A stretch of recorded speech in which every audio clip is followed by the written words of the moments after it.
Hey everyone, hope you all are doing well. Today we're going to be reading 2 Samuel 5, Ezra 1, and Ezekiel 28. Now let's pray before we get into the word. Dear Heavenly Father, thank you so much for giving us this day that we might spend with you and get to know you a little bit more. Thank you so much for all the blessings that you've poured out on us that we don't deserve. And please be with those that are brokenhearted or need help with any medical issues or are dealing with poverty, Lord.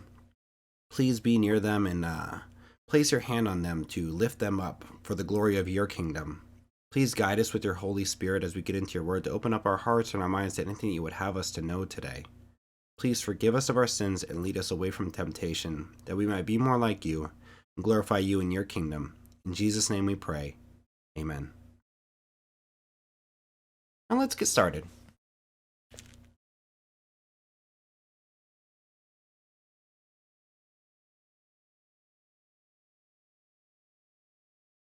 Second Samuel 5. All the tribes of Israel came to David at Hebron and said, "We are your own flesh and blood. In the past, while Saul was king over us, you were the one who led Israel on their military campaigns.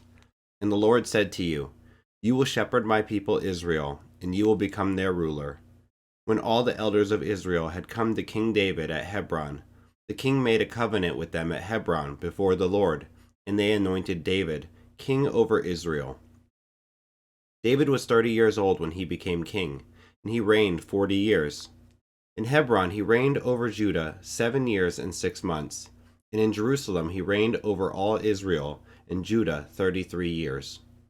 The king and his men marched to Jerusalem to attack the Jebusites who lived there. The Jebusites said to David, 'You will not get in here. Even the blind and the lame can ward you off.' They thought, 'David cannot get in here.' Nevertheless, David captured the fortress of Zion, which is the city of David.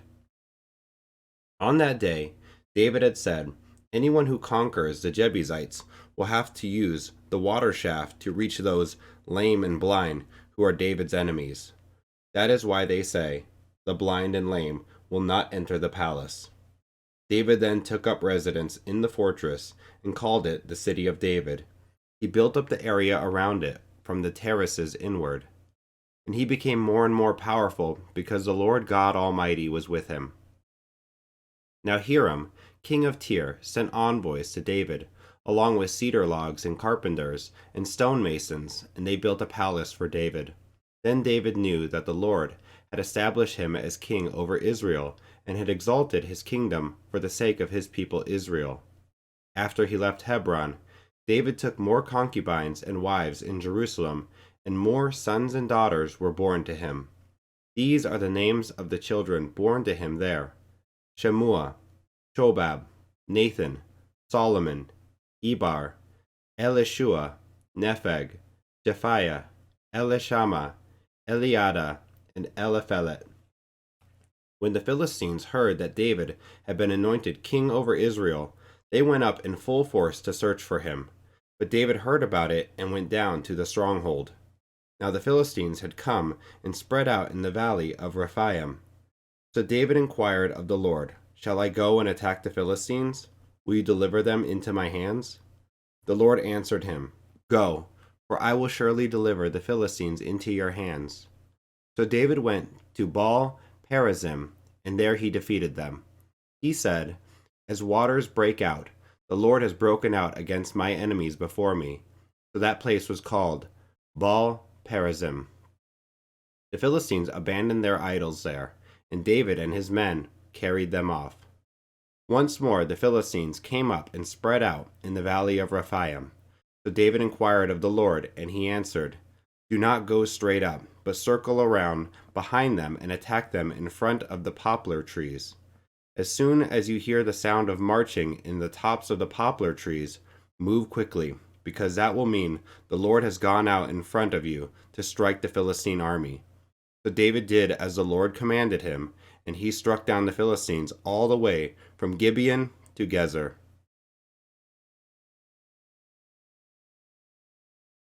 Ezra 1. In the first year of Cyrus, king of Persia, in order to fulfill the word of the Lord spoken by Jeremiah, the Lord moved the heart of Cyrus, king of Persia, to make a proclamation throughout his realm, and also to put it in writing. This is what Cyrus, king of Persia, says: The Lord, the God of heaven, has given me all the kingdoms of the earth, and he has appointed me to build a temple for him at Jerusalem, in Judah. Any of his people among you may go up to Jerusalem in Judah, and build the temple of the Lord, the God of Israel, the God who is in Jerusalem, and may their God be with them. And in any locality where survivors may now be living, the people are to provide them with silver and gold, with goods and livestock, and with free will offerings for the temple of God in Jerusalem.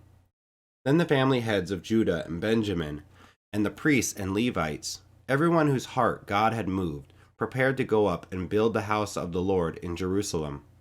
All their neighbors assisted them with articles of silver and gold, with goods and livestock, and with valuable gifts, in addition to all the free will offerings. Moreover, King Cyrus brought out the articles belonging to the temple of the Lord, which Nebuchadnezzar had carried away from Jerusalem and had placed in the temple of his God. Cyrus, king of Persia, had them brought by Mithredath, the treasurer, who counted them out to Sheshbazzar, the prince of Judah.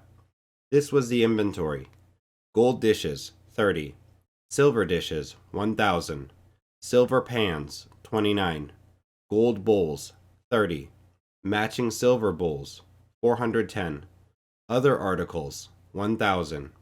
In all, there were 5,400 articles of gold and of silver. Sheshbazzar brought all these along with the exiles when they came up from Babylon to Jerusalem. Ezekiel 28.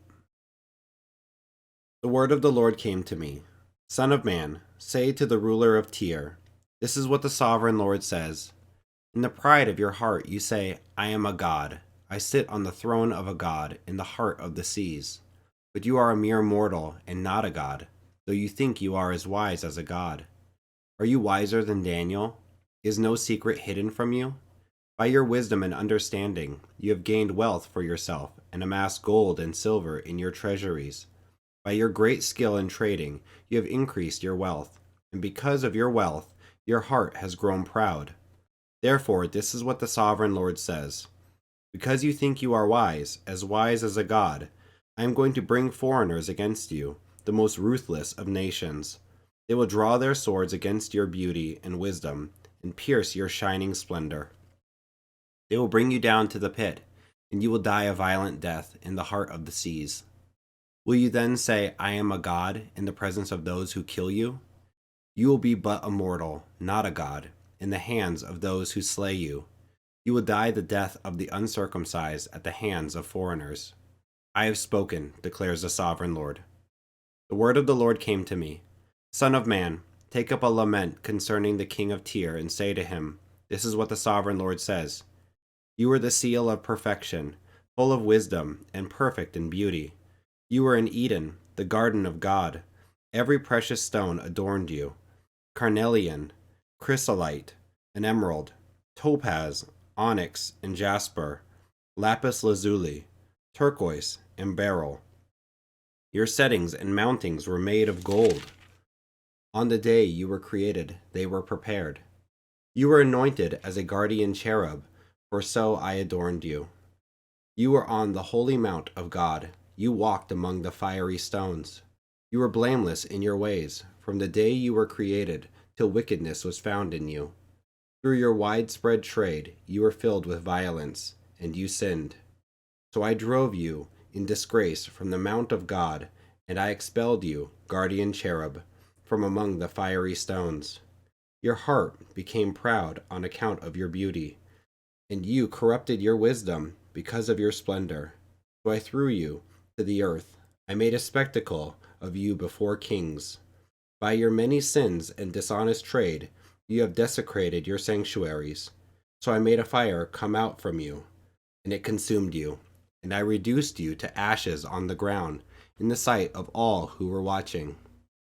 All the nations who knew you are appalled at you. You have come to a horrible end and will be no more. The word of the Lord came to me: Son of man, Set your face against Sidon. Prophesy against her, and say, This is what the sovereign Lord says. I am against you, Sidon, and among you I will display my glory. You will know that I am the Lord, when I inflict punishment on you, and within you am proved to be holy.